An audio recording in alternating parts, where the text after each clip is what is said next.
Bonjour à tous, bienvenue pour cette nouvelle rencontre, ce temps particulier dans la semaine où nous arrêtons notre quotidien pour regarder à Dieu et à sa parole. Vendredi, je préparais cette introduction et j'ai pensé qu'il y avait donc ce vendredi exactement 2 mois jour pour jour que le dernier culte avait eu lieu, le 8 mars. Dernier culte normal, ces rencontres étant incomplètes, même si elles sont très précieuses dans cette période exceptionnelle. C'est un temps qui unit les enfants de Dieu, un temps qui unit l'Église locale, malgré la distance. Non pas que l'unité ne soit pas réelle spirituellement, mais c'est vrai que nous avons besoin de la vivre un peu plus concrètement. Et nous pouvons malgré tout vivre ce temps, et nous avons ce privilège de pouvoir le faire maintenant, même si le manque de relation est là. Ces 2 derniers mois, nous avons probablement tous, plus ou moins, mis en place certaines habitudes, certaines manières de vivre, alors sauf si un événement heureux ou malheureux est venu bouleverser notre quotidien. Et j'espère, dans un sens, que ce temps que nous vivons actuellement fait désormais partie d'une habitude. Et en même temps, j'espère que ça reste malgré tout un rendez-vous à part. Non pas parce qu'il y a une tête que vous voyez décidément très souvent, mais parce qu'il y a ce qui est invisible. Il y a notre Dieu. Une fois que, au début de cette crise, nous avons posé les grandes questions, maintenant, nous courons le risque d'entrer dans une certaine routine, différente peut-être de celle d'avant, mais une routine malgré tout. Si je prends l'exemple d'un ancien moyen de transport qui était très à la vogue, très à la mode à une époque, qui maintenant a perdu son importance, l'avion, je dirais que nous volions en suivant un certain cap, plus ou moins bon vol, quelques agitations. Et puis soudain, il y a eu de grandes turbulences, un changement de cap. Il y a eu des nouvelles consignes de la tour de contrôle. Et puis maintenant, on remet le pilote automatique jusqu'aux prochaines étapes du déconfinement, mais là, c'est autre chose. Et cette rencontre est pour nous l'occasion de revenir à l'essentiel, l'occasion de revenir au cœur de la foi chrétienne. Nous désirons regarder à Dieu, sa personne, son œuvre. Et j'ai lu un texte que je souhaite que nous lisions ensemble.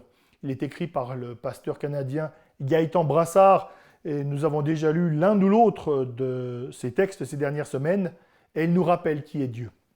Lisons ensemble. J'aime rappeler aux chrétiens que Dieu est Dieu. Permets-moi aussi de te rappeler que ta conception de Dieu est plus importante que ta conviction qu'il existe. Dieu est Dieu. Dieu n'est pas absent de ce monde. Dieu n'a pas mis l'univers en mode automatique. Dieu n'est pas indifférent au sort de l'humanité. Dieu règne sur chaque atome de l'univers. Dieu contrôle absolument tout ce qui se produit dans le monde. Dieu contrôle la fin de toute chose. Dieu contrôle aussi les moyens par lesquels ces choses arrivent. Dieu connaît personnellement les 8 milliards d'humains sur Terre. Dieu te connaissait avant ta naissance. Dieu fait 1000 choses en même temps dans ta vie, au moment même où tu lis ces lignes. Dieu maîtrise ton passé, ton présent et ton futur. Dieu connaît le nombre précis de tes cheveux. Dieu a conçu et voulu chacune des cellules de ton corps. Dieu a façonné ton âme. Dieu est créateur de tout. Dieu est partout. Dieu est le créateur qui agit dans sa création tout en demeurant distinct de sa création. Dieu ne change pas. Dieu n'apprend pas. Dieu n'improvise pas. Dieu est Dieu. Est-ce que ton Dieu est Dieu? Je vous invite à la prière. Père, nous sommes émerveillés devant ta grandeur, ta magnificence. Nous sommes en admiration, en adoration devant la grandeur de ta personne, devant ce que nous pouvons discerner, même si nous sommes bien trop limités pour te comprendre entièrement. Viens, je te prie, te révéler encore à chaque personne qui nous rejoint en ce moment. Viens te révéler à nous. Donne-nous à travers le temps de chant, de louange, donne-nous à travers la prédication de ta parole, de nous d'être chacun éclairé par ton esprit, afin de mieux te connaître, t'adorer et vivre à ta gloire. Amen. Et là, nous avons le privilège de pouvoir nous présenter devant un tel Dieu. Et pour illustrer ce que cela signifie, je vous propose un texte qui va aussi servir d'introduction aux 2 chants suivants. Il se trouve presque à la fin de l'Ancien Testament, nous allons le prendre ensemble, dans le prophète Zacharie. Zacharie chapitre 3, les versets 1 à 5. Je ne vais pas m'arrêter spécialement au contexte et je vais directement donc lire, puisque c'est une illustration, une image. Zacharie chapitre 3. Il me fit voir le souverain sacrificateur Josué, debout devant l'ange de l'Éternel, et Satan, debout à sa droite pour l'accuser. L'Éternel dit à Satan, « Que l'Éternel te réprime, Satan, que l'Éternel te réprime, lui qui a fait porter son choix sur Jérusalem. N'est-ce pas là un tison arraché du feu ?» Or, Josué était couvert de vêtements sales et se tenait debout devant l'ange. Celui-ci, prenant la parole, dit à ceux qui étaient devant lui, « Ôtez-lui les vêtements sales. » Puis il dit, « Vois, je t'enlève ta faute pour te revêtir d'habits précieux. » Je dis, qu'on mette sur sa tête un turban pur.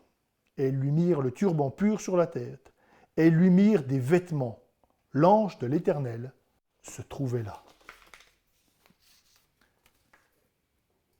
Le premier chant annonce que le chrétien peut se présenter tel qu'il est devant Dieu. Il n'est jamais digne de le faire. Je ne peux rien faire pour être digne de m'approcher de Dieu. Les vêtements restent sales. Mais tout vient de Dieu, qui m'accepte comme son enfant. Et nous chantons tel que je suis, et je vous encourage à chanter à voix basse, à chanter si vous êtes ensemble, à vous encourager mutuellement à participer à ce temps, tel que je suis.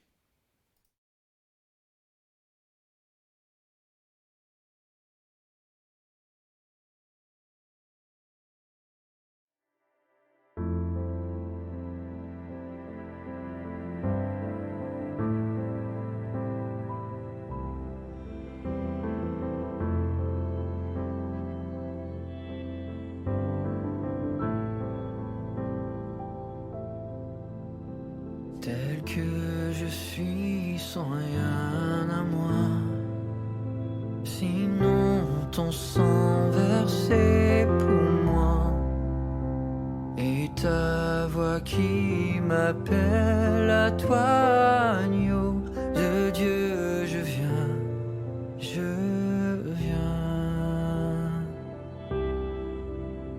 Tel que je suis bien vacillant, en proie au doute à chaque instant, luttant dehors, crainte au dedans, agneau de Dieu, je viens, je viens. Tel que je suis, ton cœur est prêt à prendre le mien tel qu'il est, pour tout changer, sauveur parfait, agneau de Dieu, je viens, je viens.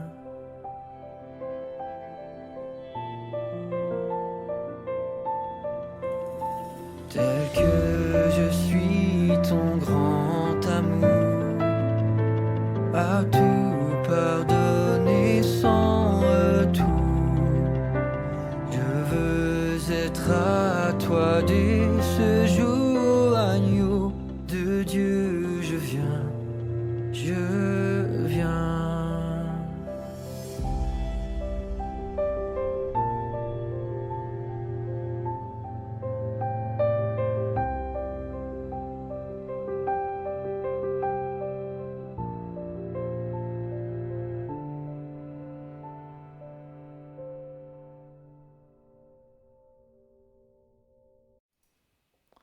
Le chant suivant donne la clé pour se présenter devant Dieu. Le texte de Zacharie, lu tout à l'heure, évoque un Dieu... Le texte, pas de Zacharie, mais le texte que nous avons lu tout à l'heure, évoque un Dieu majestueux, bien au-delà de notre compréhension et nos capacités. Un Dieu qui s'est fait connaître par la nature, de manière voilée, par la Bible, de manière plus explicite, et aussi en devenant un homme, Jésus. Jésus est non seulement venu nous révéler la personne de Dieu, mais venu donner sa vie en rançon pour beaucoup. Et c'est parce que Jésus a subi la peine que méritent nos agissements mauvais que nous pouvons, comme dans le texte lu dans Zacharie, nous présenter devant Dieu et être lavés, être purifiés, être revêtus d'habits neufs et somptueux, les habits de cette justice que Jésus nous donne, tandis que lui prend nos habits sales, c'est-à-dire notre injustice. Le chant suivant, Ton sang, rappelle que Jésus a donné sa vie pour le pardon d'une multitude de personnes. Nous nous souvenons à la fois de son sacrifice et des conséquences de ce sacrifice. Et avant la prédication qui va détailler ces éléments, nous chantons « Ton sang ».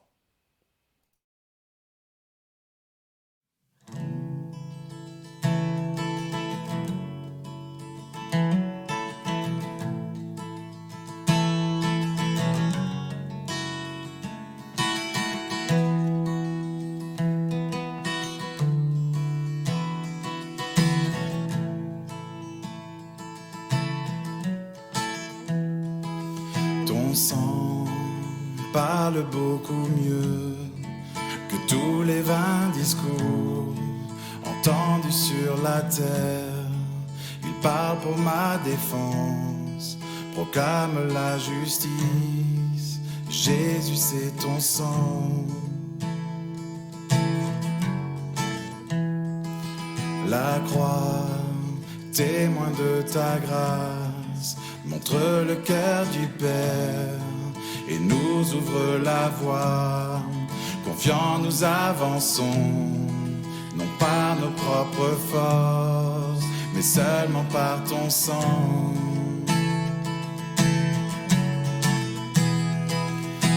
Comment être pardonné? Comment recevoir la vie?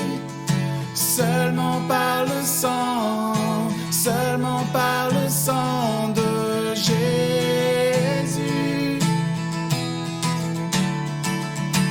Comment être purifié, reçu comme ami de Dieu? Seulement par le sang, seulement par le sang de Jésus.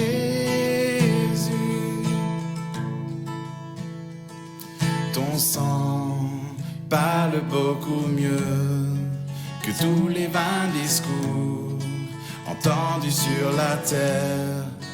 Parle pour ma défense, proclame la justice. Jésus, c'est ton sang. La croix, témoin de ta grâce, montre le cœur du Père et nous ouvre la voie. Confiants, nous avançons, non par nos propres forces, mais seulement par ton sang.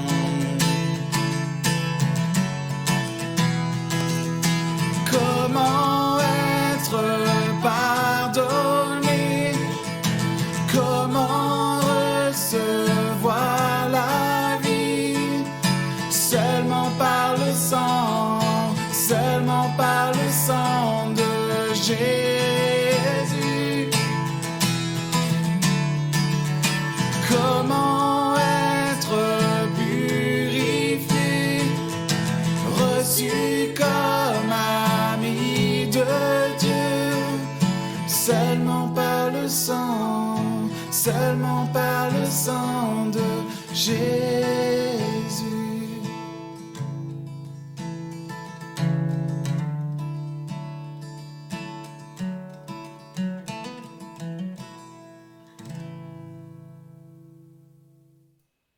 je vous invite à la prière.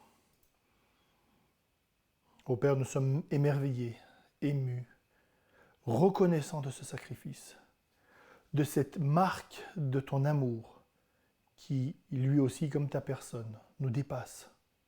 Merci pour la venue de Jésus, merci pour le don de sa personne. Je te demande de nous donner d'être encouragés, enseignés, exhortés maintenant par l'enseignement de ta parole et par l'action de ton esprit qui, seul, peut nous transformer en profondeur. Nous te prions aussi pour l'enseignement des enfants. Nous te demandons de les bénir, qu'eux aussi soient réceptifs à l'action de ton esprit. Amen.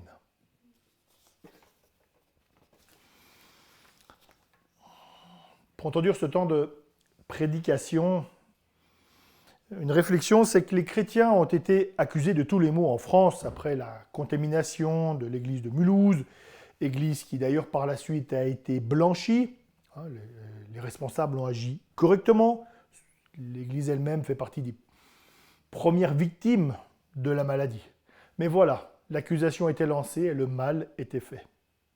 D'autres voix s'élèvent régulièrement, directement contre Dieu. Dieu gère mal le monde quand on voit cette pandémie. Dieu gère mal à cause des injustices, de la famine et de toutes les autres catastrophes. Dans l'une des conférences du mois dernier sur le site Calvini, le pasteur et auteur Florent Varac rappelait que Dieu est facilement accusé pour ce qui va mal, rarement remercié pour ce qui va bien. Dieu est accusé pour tel ou tel malheur comme la sécheresse, mais on ne le remercie pas lorsque la pluie revient. On ne remercie pas Dieu parce que la plaie qu'on s'est faite au doigt par maladresse va cicatriser par un certain nombre de mécanismes que je serais bien embêté de devoir décrire. On ne remercie pas pour les virus qui sont indispensables à la vie, il y en a. Et on sait d'ailleurs que plus de 97% des virus sont inoffensifs. Certains sont nécessaires. Que répondre à ces accusations ? Dans un sens, rien. C'est-à-dire, je n'ai pas à défendre Dieu et défendre sa parole. Quelqu'un a dit qu'on n'a pas besoin de défendre un lion, il va se débrouiller tout seul. Mais pas de défense, un témoignage, une explication. Et pour répondre, nous allons continuer notre série sur le prophète Ésaïe. Et là, nous arrivons au sommet de l'Ancien Testament, le texte par excellence. J'aurais presque envie de dire « Déchaussons-nous devant ce texte comme Moïse se déchaussait devant le buisson ardent », tellement le texte est fort. Bon, en fait, je suis déjà déchaussé, vous ne le voyez pas, et probablement vous aussi. Et puis, le reste de la Bible est tout autant inspiré que ce texte. Il n'y a pas un texte plus biblique que les autres. Simplement, nous allons accueillir ce texte avec un plus grand respect, parce qu'il joue un rôle central dans notre foi. Père, je te prie d'ouvrir maintenant notre intelligence, notre cœur, pour comprendre ce texte et ce qu'il signifie pour nous. Nous allons lire le 4e chant du serviteur. En Ésaïe 52, à partir du verset 13, on entend souvent parler d'Ésaïe 53, mais il commence en 52. Les 3 premiers chants sont disponibles sur la chaîne YouTube de l'ABMN, si vous souhaitez entendre ou réentendre donc la prédication à ce sujet. Ésaïe 52, 13. « Voici mon serviteur, il prospérera, il montera, il s'élèvera, il sera très haut placé. De même que tu as été pour beaucoup un sujet d'effroi, de même son aspect n'était plus celui de l'homme, son apparence n'était plus celle des fils d'Adam. De même il purifiera par l'aspersion beaucoup de nations. Devant lui, des rois fermeront la bouche, car ils verront ce qui ne leur avait pas été raconté. Ils comprendront ce qu'ils n'avaient pas entendu. Qui a cru à ce qui nous était annoncé? À qui le bras de l'Éternel s'est-il révélé? Il s'est révélé devant lui comme un rejeton, comme une racine qui sort d'une terre assoiffée. Il n'avait ni apparence, ni éclat pour que nous le regardions. Et son aspect n'avait rien pour nous attirer. Méprisé et abandonné des hommes, homme de douleur et habitué à la souffrance, semblable à celui devant qui on se voile la face. Il était méprisé. Nous ne l'avons pas considéré. Certes, ce sont nos souffrances qu'il a portées. C'est de nos douleurs qu'il s'est chargé. Et nous l'avons considéré comme atteint d'une plaie, comme frappé par Dieu et humilié. Mais il était transpercé à cause de nos crimes, écrasé à cause de nos fautes. Le châtiment qui nous donne la paix est tombé sur lui. Et c'est par ses meurtrissures que nous sommes guéris. Nous étions tous errants comme des brebis. Chacun suivait sa propre voie. Et l'Éternel a fait retomber sur lui la faute de nous tous. Il a été maltraité. Il s'est humilié et n'a pas ouvert la bouche, semblable à l'agneau qu'on mène à la boucherie, à une brebis muette devant ceux qui l'attendent. Il n'a pas ouvert la bouche. Il a été emporté par la violence et le jugement. Dans sa génération qui s'est souciée de ce qu'il était retranché de la terre des vivants, à cause des crimes de mon peuple, de la plaie qui les avait atteints. On a mis sa tombe parmi les méchants, son sépulcre avec le riche, quoiqu'il n'ait pas commis de violence et qu'il n'y ait pas eu de fraude dans sa bouche. Il a plu à l'Éternel de le briser par la souffrance. Après s'être livré en sacrifice de culpabilité, il verra une descendance et prolongera ses jours, et la volonté de l'Éternel s'effectuera par lui. Après les tourments de son âme, il rassasiera ses regards.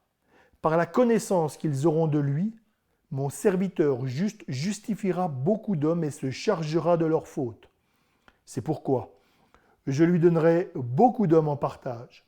Il partagera le butin avec les puissants, parce qu'il s'est livré lui-même à la mort, et qu'il a été compté parmi les coupables, parce qu'il a porté le péché de beaucoup, et qu'il a intercédé pour les coupables. Ce texte suit une structure complexe et riche.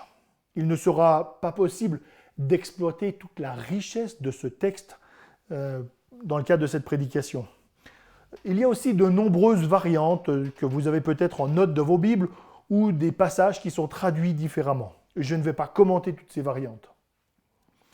Ce quatrième chant se présente sous la forme d'un poème très structuré, 5 strophes de 3 versets chacune, dont la longueur va crescendo.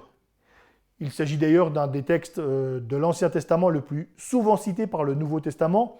13 des 15 versets sont repris entièrement ou en partie dans 10 livres différents du Nouveau Testament, et l'équivalent de 58 versets qui sont cités.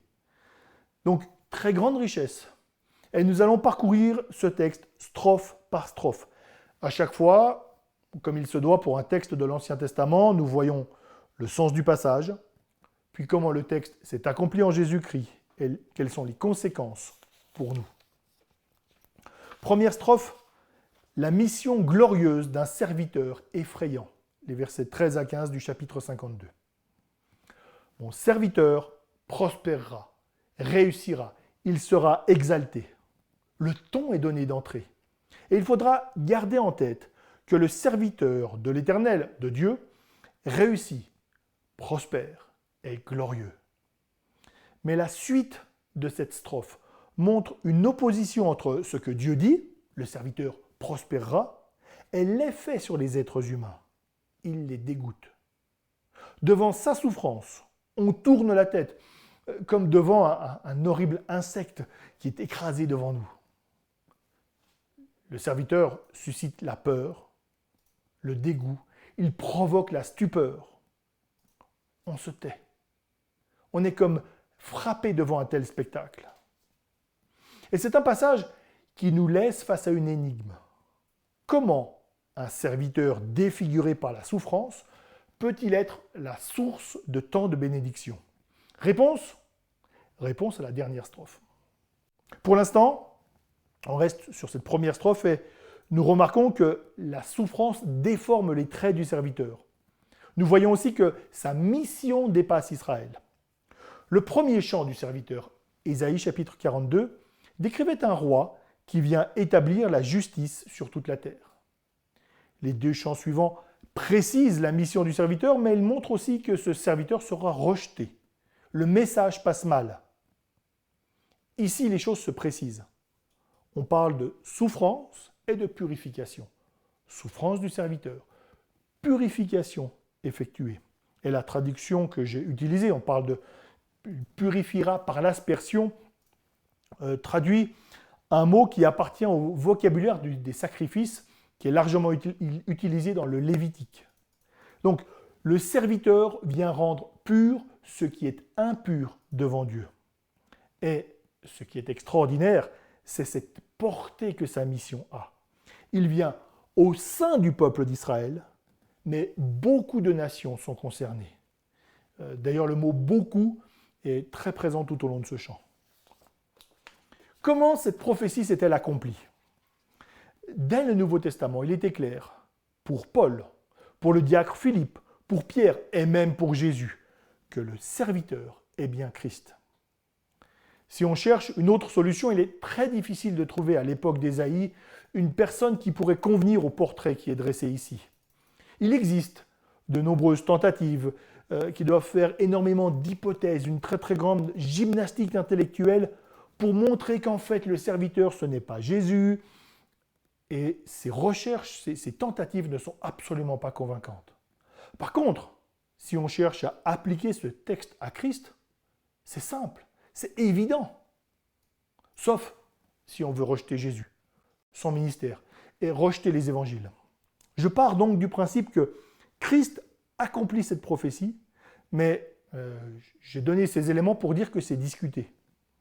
Et à certains moments, la mauvaise foi est évidente. Certains sont même allés jusqu'à dire que Christ avait volontairement tenté d'imiter le serviteur pour qu'on puisse le confondre à lui. Donc il aurait tout fait pour être celui dans la bouche duquel il n'y a pas de fraude. Mais il aurait fraudé pour cela. Ça ne tient pas la route. Dans ce chant, il y a aussi quelque chose qui est très présent dans le ministère de Christ, l'association gloire et souffrance. C'est très fréquent dans l'Écriture. La semaine dernière, nous avons lu Philippiens, chapitre 2, les versets 5 à 11, et qui décrit exactement cela. Christ dans la gloire, la première strophe de ce chant d'Ésaïe 53. Christ s'abaisse et devient un homme, la deuxième strophe. Christ mis à mort, 3 et 4e strophe. Christ élevé, la 5e strophe. Le chemin de la gloire est parsemé de souffrances. Christ l'a inauguré pour nous. Il a fait le plus difficile parce qu'il a ouvert le chemin. C'est une strophe, et l'ensemble du chant d'ailleurs fait la même chose, qui nous pousse à ne pas nous arrêter sur les apparences. Quelques exemples, d'abord dans ce texte, et puis je vais élargir à notre vie. Enfin, dans ce texte et l'application à Christ. Christ souffre, il est défiguré par la douleur, mais il est élevé et approuvé par Dieu. Le serviteur, Christ, a une apparence répugnante à cause de la souffrance, mais il purifie des pécheurs, qui eux ont une apparence humaine, mais ils sont en réalité beaucoup plus repoussants pour le Dieu saint, qui n'aime pas le mal. Et on peut continuer avec nous. Nous vivons une crise liée à cette pandémie qui n'est pas terminée. Pourtant, Dieu contrôle tout. Nous avons l'impression que des choses s'écroulent, que nos habitudes, que des choses qui fonctionnaient bien doivent changer. Dieu contrôle. Nous ne savons pas toujours comment vivre notre foi, comment reprendre les contacts, comment même vivre la scène instituée par Christ. Mais Dieu n'est pas dépassé. Il sait exactement ce qu'il fait. Il est difficile de savoir ce qui se passera dans 3 semaines ou 3 mois. Les opinions sont divergentes. Dieu accomplit son plan, même si les hommes, eux, ont du mal à faire des plans.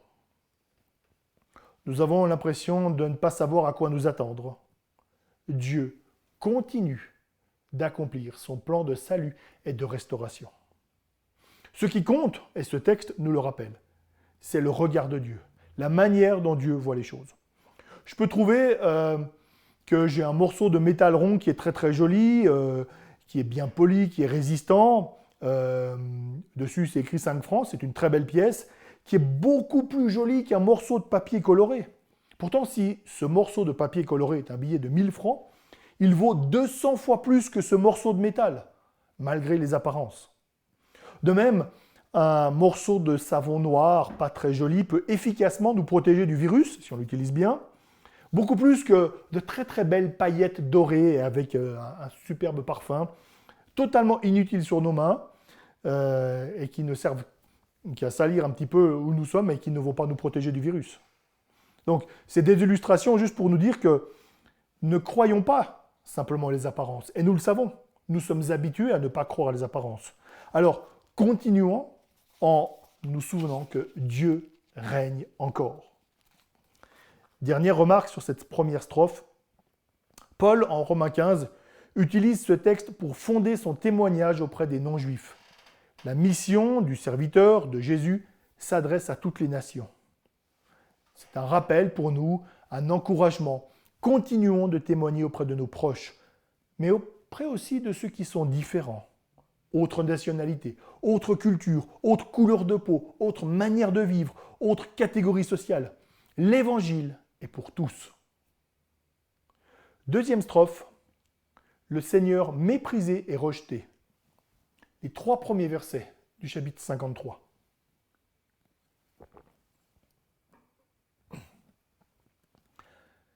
Qui a cru? Le verset 1 commence comme ça.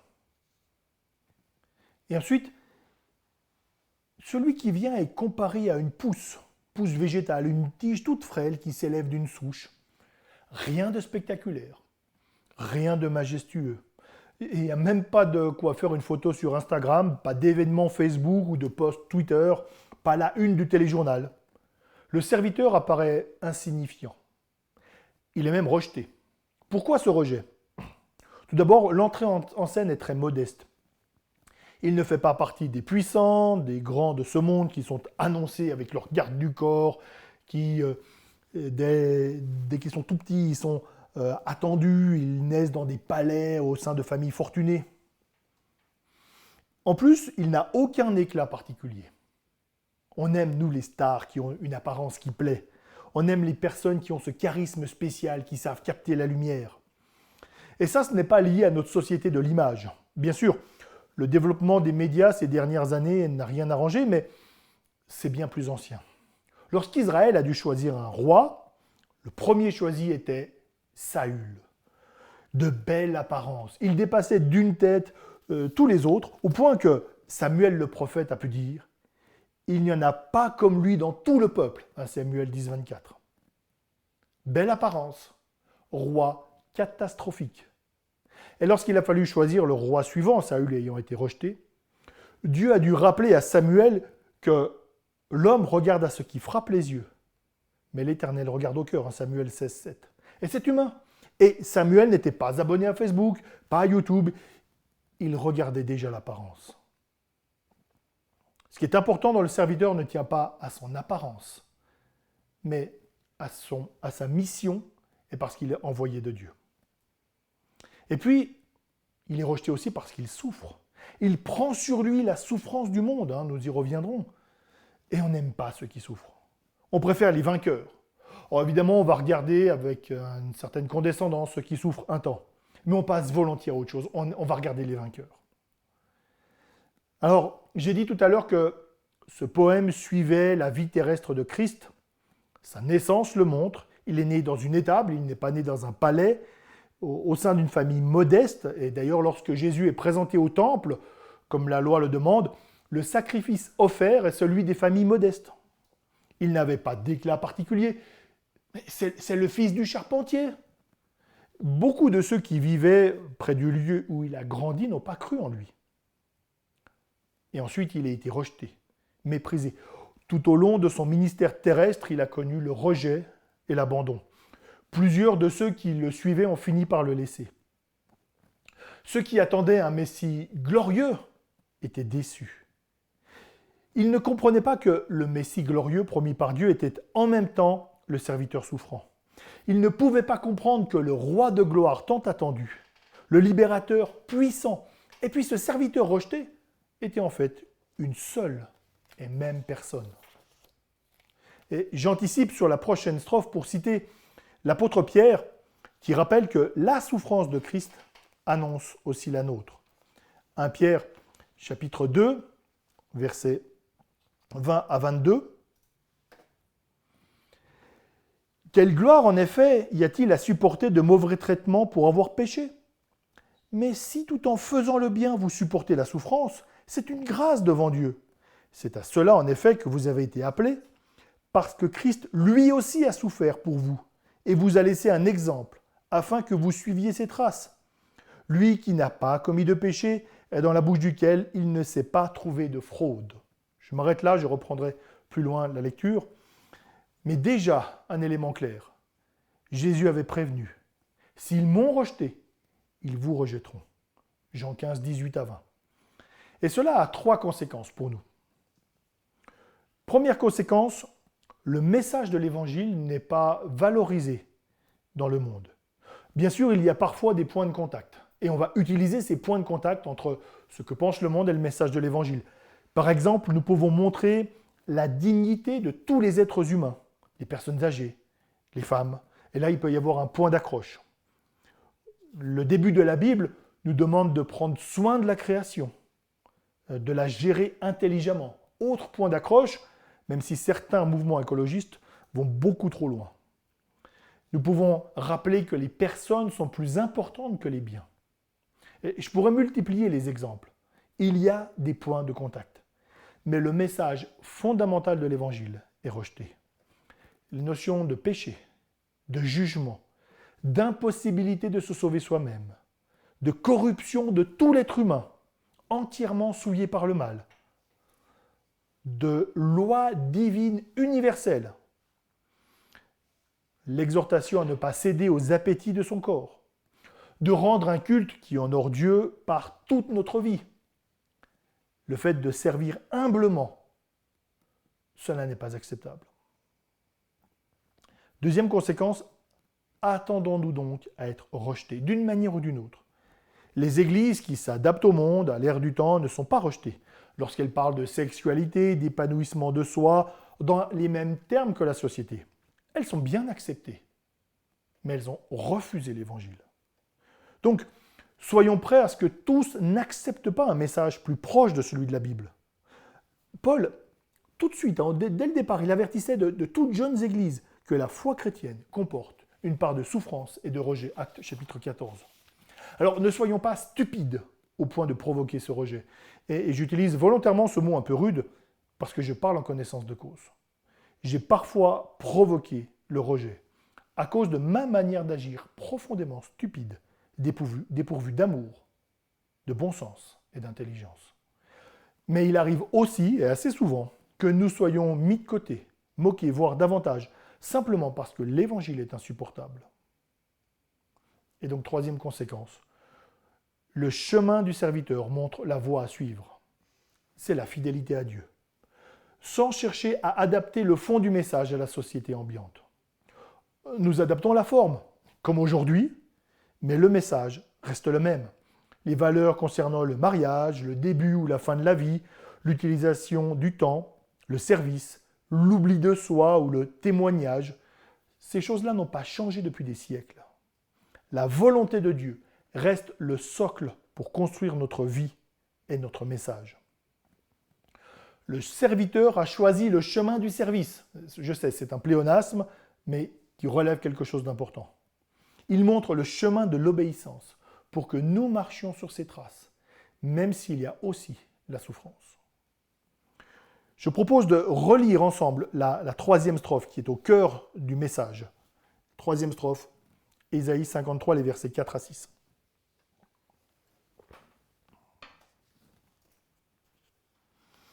Certes, ce sont nos souffrances qu'il a portées. C'est de nos douleurs qu'il s'est chargé. Et nous l'avons considéré comme atteint d'une plaie, comme frappé par Dieu et humilié. Mais il était transpercé à cause de nos crimes, écrasé à cause de nos fautes. Le châtiment qui nous donne la paix est tombé sur lui, et c'est par ses meurtrissures que nous sommes guéris. Nous étions tous errants comme des brebis, chacun suivait sa propre voie. L'Éternel a fait retomber sur lui la faute de nous tous. Et je note rapidement 3 éléments sur ce texte. Il est très clair que le serviteur paye à la place des autres. Il porte nos souffrances, se charge de nos fautes. L'Éternel fait retomber sur lui notre faute. Les apparences sont une fois de plus trompeuses. Le juste, c'est celui qui est frappé. Les coupables sont ceux qui sont épargnés. Par les blessures du serviteur, nous sommes guéris. Encore une opposition. Deuxième élément du texte, les évangéliques soutiennent ce qu'on appelle la substitution pénale, c'est-à-dire la mort du Christ est une condamnation, donc une décision de justice, d'où le mot pénal, et Christ, donc le serviteur, paye à la place d'une multitude, d'où le mot la substitution. Et le texte est vraiment clair, tout à fait compréhensible pour les premiers lecteurs. Eux, ils en avaient l'habitude. Que fallait-il faire, selon la loi juive, lorsque on transgressait involontairement la loi? Il fallait offrir un animal en sacrifice. Alors, décryptons, on va parler comme les journalistes, décryptons cette information exclusive qui change notre pays. Non, décryptons. Si je fais une faute en tant qu'Israélite, je dois mettre à mort, donc, ou faire mourir, un animal qui, lui, n'a pas commis la faute. La loi montre l'horreur du mal, parce qu'il faut une mort pour réparer. Et elle prépare la vraie substitution. L'animal qui a pris ma place, eh bien, ce n'est pas ça la vraie substitution. Il faudra qu'un innocent paye pour les coupables. Mais toute la loi de l'Ancien Testament a une valeur pédagogique. Troisième remarque sur ce texte, Dieu est à l'œuvre. Dieu n'est pas passif. C'est lui qui fait retomber notre faute sur le serviteur. Dieu n'est pas spectateur, pas distant. Il est acteur, l'acteur central. Les applications sont extrêmement nombreuses. Je note d'abord que Christ a parfaitement accompli cette prophétie et de nombreux auteurs bibliques le citent, et je vais en citer quelques-uns à chaque fois différents. Il a porté nos péchés sur le bois, 1 Pierre 2, 24. Il s'est offert une seule fois pour porter les péchés d'un grand nombre, Hébreux 9, 28. Il a été fait péché, 2 Corinthiens 5, 21. Il est la victime expiatoire pour nos péchés, 1 Jean 2, 1. C'est-à-dire il prend sur lui la colère de Dieu. Ce qui était largement présent dans le chant du serviteur est encore plus présent dans le Nouveau Testament. Bien sûr, la croix de Christ a d'autres sens. Elle montre l'amour de Christ, elle souligne sa victoire, elle montre un exemple de don de soi, elle montre la méchanceté des hommes. Mais le sens central est rappelé. Christ est mort, condamné par Dieu, parce qu'il portait le péché d'une multitude. Marc 10, 45, qui évoque Christ, serviteur. Encore une allusion à Ésaïe. Donc je rappelle que le péché, c'est ce refus de suivre la loi de Dieu, 1 Jean 3, 4, et que le péché qui est la racine de tous les autres, c'est l'incrédulité. L'incrédulité, ce n'est pas le doute, c'est le refus de croire Dieu, le refus de lui faire confiance et donc le refus de lui obéir. Nous étions tous errants comme des brebis. Chacun suivait sa propre voie. Je cite Calvin. Attention, ce n'est pas modéré, c'est du Calvin. Chacun a suivi sa propre voie, c'est-à-dire que chacun s'en est allé en enfer, chacun s'est jeté en perdition. Ça a le mérite d'être très clair. Et c'est ce qui se passe. Je fais comme je le sens. Oh, tu sais, j'ai vraiment l'impression que... Ou je préfère penser que... Je ne le sens pas bien. La Bible dit ça, mais moi je ne le sens pas. Je préfère suivre mon instinct, tu vois. J'agis selon mes convictions. Vous avez certainement d'autres expressions à ajouter. Chacun suivait sa propre voie. L'état de l'être humain sans Dieu. Oui, mais je rends un culte comme je le sens. Je vis ma foi tout seul, comme je... C'est d'instinct, c'est comme je le vois. J'ai pas besoin d'église, j'ai pas besoin des autres, tu sais, directement avec Dieu. Ouais, je vois plutôt Dieu comme ça. Il ne peut pas envoyer des personnes en enfer. Il n'est pas aussi fermé. Et puis, il comprend que le monde a changé. J'ai pas l'impression que faire le mal avec ces petits arrangements ou en ne suivant pas les autorités ou la loi de Dieu, c'est mauvais. Oh, tu sais, si on s'aime, on peut vivre comme on le sent, on ne fait pas de mal. Chacun suivait sa propre voie. Conséquence, il a fallu la venue de Jésus pour apaiser la juste colère du Dieu saint contre nous, contre moi, rebelle, tortueux, corrompu, insensible, égoïste, cupide, paresseux, souillé dans tout mon être par le péché. En ce temps de confinement, c'est un risque important de « je fais encore plus ce que je veux ». Personne ne me voit. Je ne rends de compte à personne. Je suis mon propre maître, je suis verbe être, et je suis, verbe suivre, ma propre voie. Et c'est un danger majeur du confinement, de l'arrêt des relations réelles, et donc simplement par écran interposé.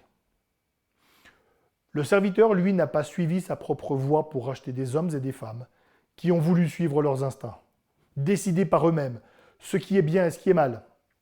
D'ailleurs, c'est exactement le péché d'Adam et Ève. Lorsque le mal est entré dans le monde, ils voulaient eux-mêmes décider ce qui est bien et ce qui est mal, suivre leur propre voie. Donc, marcher à la suite de Christ revient à renoncer à suivre sa propre voie pour rechercher toujours plus l'obéissance joyeuse à Christ. Parce qu'on a confiance que sa voie, que ce qu'il nous pose est tellement meilleur. Je m'attarde encore sur un dernier point. L'application à Christ de ce texte en Matthieu chapitre 8. Et ça, c'est un texte qui a fait couler beaucoup d'encre. Et je vais vous le lire. Matthieu chapitre 8, les versets 16 à 17. Il faudrait lire tout le chapitre 8, mais on va se contenter de cela. Le soir venu, on lui amena plusieurs démoniaques. Il chassa les esprits par sa parole et guérit tous les malades. Ainsi s'accomplit la parole du prophète Ésaïe. Il a pris nos infirmités et il s'est chargé de nos maladies. Le choix de Matthieu de souligner qu'il s'est chargé de nos maladies, c'est une citation, mais une traduction très libre de l'Ancien Testament. D'ailleurs, ce n'est pas la seule fois où Matthieu cite de manière assez spéciale un texte de l'Ancien Testament, mais c'est une autre histoire. Alors, je vais répondre alors écoutez toute la phrase, en 7 points assez courts. Oui, il y en a 7, mais ils sont assez courts.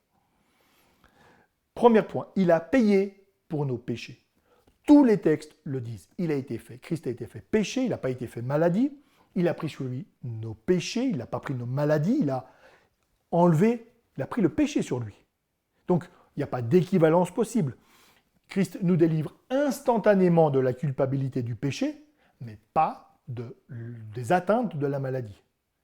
Donc, voilà, là, il n'y a pas de surprise. J'ai dit ce qu'on attendait que je dise, mais j'ai écrit le texte de Matthieu. Deuxième remarque. J'ai dit aussi que ce poème suivait, en Ésaïe, suivait la vie de Jésus, et nous avons en Ésaïe 53 la vie de Jésus qui est ainsi décrite, et là nous avons le ministère de Jésus lorsqu'il a pris nos souffrances et notamment nos maladies. Les guérisons étaient un signe messianique, une preuve que Jésus est bien le Messie. Lorsque Jean-Baptiste, au fond de sa prison, demandait « Jésus, c'est celui qui doit venir ?» Jésus n'a pas dit « Ah ouais, je t'assure. » Non, comment a-t-il répondu ? Matthieu 11, versets 4 et 5. Donc, Jésus répond aux envoyés de Jean-Baptiste. Jésus leur répondit « Allez annoncer à Jean ce que vous entendez et voyez. Les aveugles recouvrent la vue, les boiteux marchent, les lépreux sont purifiés, les sourds entendent, les morts ressuscitent. Et la bonne nouvelle est annoncée aux pauvres. » Signe messianique. Troisième élément, Jésus a même guéri pour montrer qu'il pouvait pardonner les péchés. Lorsqu'on est venu lui amener un homme paralysé, il a dit à cet homme « Tes péchés sont pardonnés ». Et pour prouver qu'il pouvait le faire, il a guéri cet homme. Lien, péché, maladie. Donc, quatrième remarque, ce lien existe. Et lorsque Dieu a créé le monde, tout était très bon. Aucune corruption, aucun mal. Y avait-il des virus ? Alors ça pourrait être le titre d'une grande conférence, la place des virus dans la création très bonne de Dieu, mais ce ne sera pas mon propos aujourd'hui, vous avez de la chance. Je ne sais pas ce qu'il y avait. En tout cas, je vais dire pas de virus mortel. En tout cas, le virus ne pouvait pas provoquer la mort s'il y en avait, ni même possibilité de rendre malade. Mais le péché est arrivé. Péché et maladie sont liés. C'est parce que le péché est entré dans le monde que la mort, mais aussi la souffrance et la maladie sont présentes. Cinquième remarque, ce n'est pas un lien systématique. Face à un homme aveugle, Jésus a clairement dit que son état n'était pas directement dû à son péché. Jean chapitre 9. Une maladie particulière, un handicap ou une autre épreuve ne sont pas forcément dus à un péché particulier. C'est possible, certains péchés conduisent à des maladies ou des accidents, mais pas tous. Sixième remarque, Jésus est venu régler le problème du péché, mais nous péchons encore. Le chrétien n'est pas encore parfait. Et là, on retrouve cette distinction dont on a parlé il y a 2 semaines entre le déjà et le pas encore. Je suis déjà pardonné, j'ai déjà certaines bénédictions, mais je ne vis pas encore dans la perfection. Et je ne vis pas encore sans commettre de péché. Septième remarque. Comment donc Christ accomplit cette prophétie et règle le problème? Nous ne sommes pas immunisés contre la maladie, contrairement à ce que certains ont dit. La guérison de notre corps actuel n'est pas garantie à la croix, et c'est une erreur de l'affirmer. Christ a réellement porté nos maladies. Oui, il a porté nos maladies. Je suis d'accord avec le texte de Matthieu, ce qui est une bonne nouvelle. Il a porté nos péchés et toutes les conséquences. Et ça, c'est essentiel, parce que Christ n'est pas venu simplement régler le problème du péché, mais il est venu régler beaucoup plus que ma culpabilité. Il est venu régler tout ce qui est lié au péché. Donc, l'enfant de Dieu est déjà pardonné.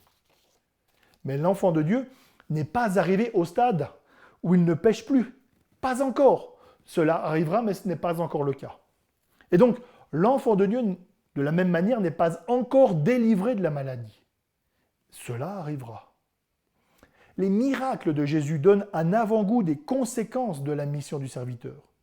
Le chrétien souffre, il tombe malade, mais il sait que un jour, il recevra un corps incorruptible pour l'éternité. Parce que Christ a aussi porté cela. Il y a des conséquences présentes, mais il y a des conséquences à venir. Nous aurons un corps en tant que chrétiens qui n'est plus soumis à la souffrance, plus soumis à la maladie. Le châtiment de Jésus qui nous donne la paix a une portée beaucoup plus large, une portée cosmique. Tout le cosmos sera racheté. Romains chapitre 8, versets 22 à 24. Toute souffrance sera expulsée de ce monde. Ce que nous vivons actuellement avec cette pandémie, c'est une piqûre de rappel. Malgré les progrès humains, malgré notre technologie, notre monde reste mauvais, très mauvais, souillé par le mal. Finalement, ce virus et puis la maladie provoquée, c'est un tout petit exemple. Et cela nous pousse à espérer encore plus la nouvelle création, cette œuvre promise par le Dieu qui ne ment pas. Je conclus, la prédication est un petit peu plus longue, mais on a un texte qui est tellement beau, tellement grand, tellement fort. Le serviteur ici réussit sa mission en subissant le jugement qui devait tomber sur des coupables. Et c'est un texte qui nous met en garde contre les apparences. Le cœur du problème, ce n'est pas un virus, pas la crainte de la maladie, pas toutes les souffrances causées par cette situation, séparation, maladie, perte financière, isolement. Ce sont des choses terribles. Mais elles ne sont que les conséquences douloureuses et parfois même très douloureuses du problème. Christ est venu régler le problème central, le problème du péché. Il est venu purifier des cœurs humains souillés par le mal. C'est pour ça que la Bible insiste tellement sur le combat à mener contre le péché. C'est le cœur du problème. Et c'est pour ça que nous pouvons nous appuyer sur Christ, seul vainqueur du péché et du mal. Alors nous pouvons répondre aux critiques que j'ai citées en introduction au message. Que fait Dieu? Il est venu sur terre. Il a subi le rejet, la honte, les moqueries, l'horreur de la souffrance injuste. Il est mort frappé à la place des autres. Il est venu offrir une solution globale au problème du mal. Il est venu offrir une solution plus grande que mon problème, ma personne ou les 2-3 choses qui me révoltent. Il n'est pas venu me donner une vie tranquille pour que je puisse vivre en toute indépendance de mon Créateur, faire ce que je veux, donc montrer mon immense égoïsme, mon orgueil et ma suffisance. Tous ceux qui accusent Dieu, c'est ce qu'ils voudraient faire, continuer tranquillement à pécher. Dieu est venu. Il a choisi de régler le problème du mal et ses conséquences. Il est venu offrir le pardon, la délivrance de tout mal, toute maladie, toute souffrance, toute tristesse. C'est pour cela que nous ne pouvons que le remercier. C'est pour cela que nous ne pouvons que l'adorer. Quelques instants de silence, de prière silencieuse et je terminerai.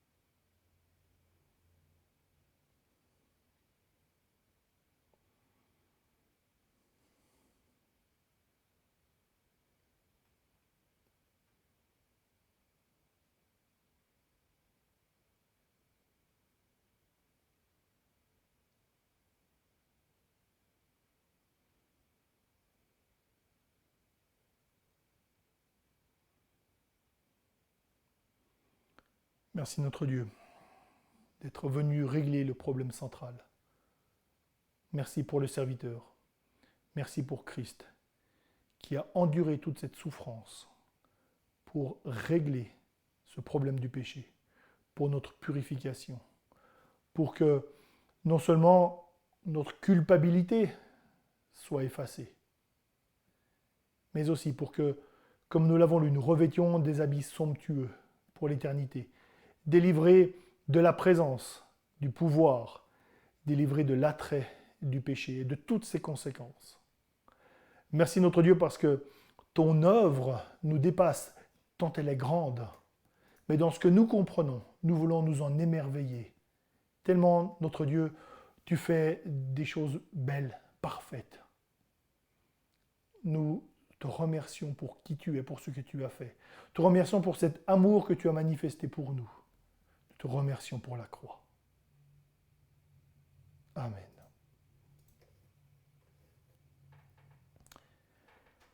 Si vous avez suivi le texte, vous avez vu qu'il manque 2 strophes encore. Nous les survolerons, enfin nous continuerons à les prendre dans 2 semaines. Ce sera donc le thème de la prédication dans 2 semaines.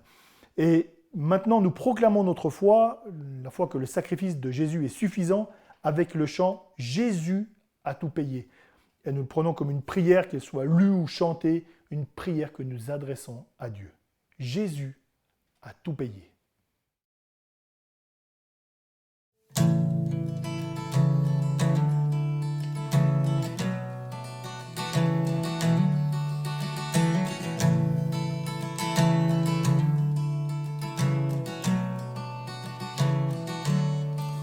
Entends-tu sa douce voix? Mon enfant, prends ma main.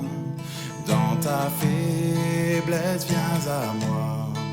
Tu trouveras ton soutien. Jésus a tout payé. Ma dette est acquittée. La marque du péché effacée. Mon âme est purifiée.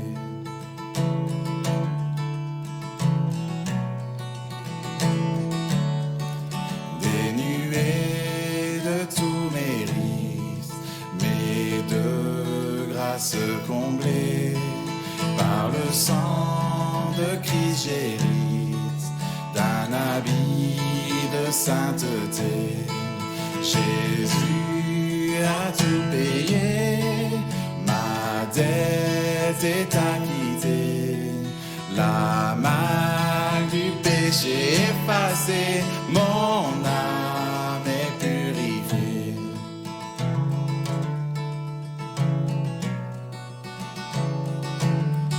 Seigneur, seule ta grandeur soutient les miséreux, peut briser les cœurs de pierre et purifier le lépreux. Jésus a tout payé, ma dette est acquittée, la main du péché effacée, mon âme est purifiée.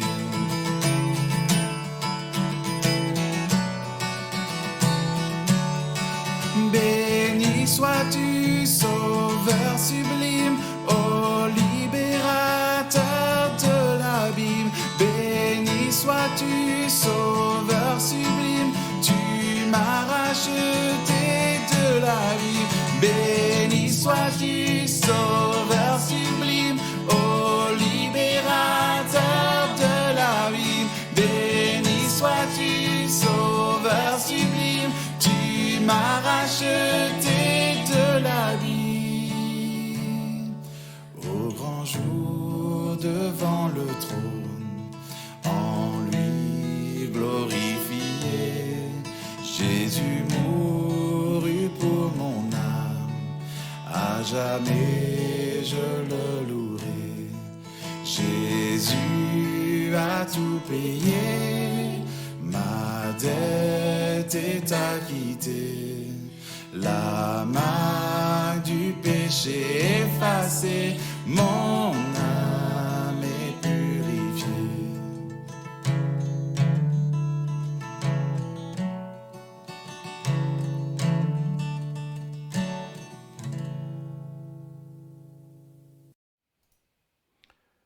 Je vous encourage, si vous le souhaitez, tout seul dans les familles, à mettre sur pause cette vidéo et prendre un temps de prière, que ce soit seul ou en famille.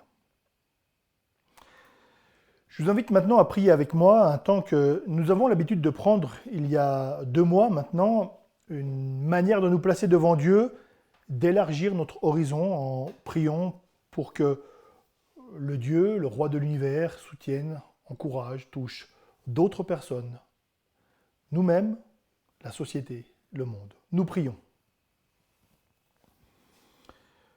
Nous sommes reconnaissants, notre Dieu, pour l'œuvre du serviteur qui garantit un plein pardon, qui garantit l'accès à toi, qui donne une perspective éternelle à notre vie, perspective que même cette pandémie ne peut effacer.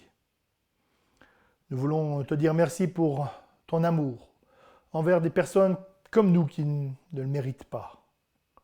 Merci parce que cet amour immérité est tellement grand, tellement fort. Merci aussi, notre Dieu, parce que nous savons que tu es aux commandes, même si nous ne le voyons pas, même si nous ne comprenons pas tout. C'est toi qui règnes et qui dirige le monde et l'univers. Nous prions pour les familles touchées par la maladie, la souffrance, le deuil. Nous voulons prier pour que toi qui as assuré ta présence auprès des tiens chaque jour, eh bien manifeste ta grâce, manifeste ton secours. Nous prions pour tous ceux qui reprennent le chemin du travail ou de l'école demain.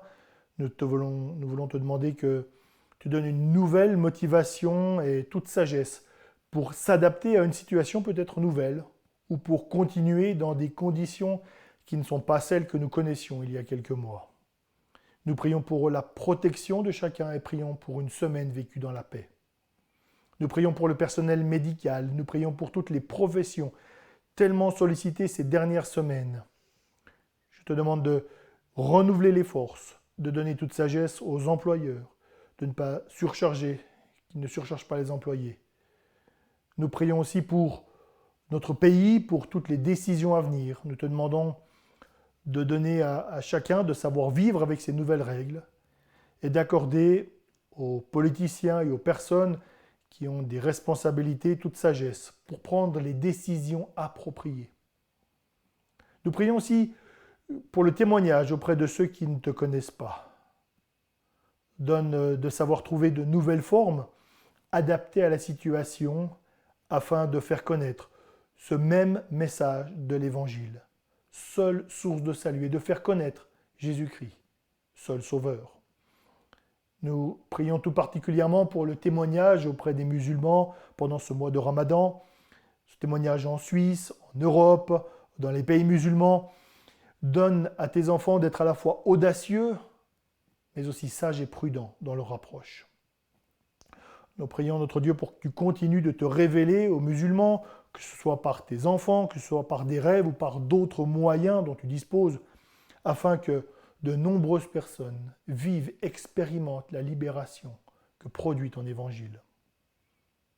Nous te demandons, notre Dieu, de donner toute sagesse aux responsables chrétiens pour la suite des activités dans les églises ou dans les camps. Et nous prions tout particulièrement pour la JAB qui doit se décider ces prochains jours. Et tu sais qu'il y a tellement besoin de tes lumières, notre Dieu. Je te prie de te glorifier dans nos pensées, nos paroles et nos actes, tout au long de la semaine. Amen. Quelques annonces. Donc n'oubliez pas la vidéo pour les enfants, qu'eux aussi soient enseignés, qu'ils soient encouragés. Continuez à prier pour l'équipe technique, pour tous les éléments techniques, dans le but que la parole de Dieu soit toujours proclamée. La semaine prochaine, ce sera prédication par Jérémy Cavin, pasteur à l'église réformée baptiste de Lausanne, qui a longtemps fréquenté notre église, que nous avons le privilège de recevoir de temps en temps et que nous recevrons donc virtuellement dimanche prochain. Et puis, donc mercredi, la prière. L'équipe pastorale et moi-même sommes disponibles, bien sûr. Et puis, comme je l'ai dit, donc dans 2 semaines, la suite de ce texte magnifique. Et s'il y a des questions par rapport à ce qui est partagé, contactez-moi. Je vous souhaite une belle semaine et nous avons commencé cette rencontre vidéo en nous souvenant de la grandeur de Dieu. Nous avons continué en examinant la beauté de son plan, l'immensité de son amour. Nous terminons en rappelant que notre Dieu nous dépasse et que toute la gloire lui revient. Je lis « Aux profondeurs de la richesse, de la sagesse et de la science de Dieu, que ses jugements sont insondables et ses voies incompréhensibles, car qui a connu la pensée du Seigneur ou qui a été son conseiller, qui lui a donné le premier pour qu'il ait à recevoir en retour. C'est de lui, par lui et pour lui que sont toutes choses. À lui, la gloire dans tous les siècles. Amen.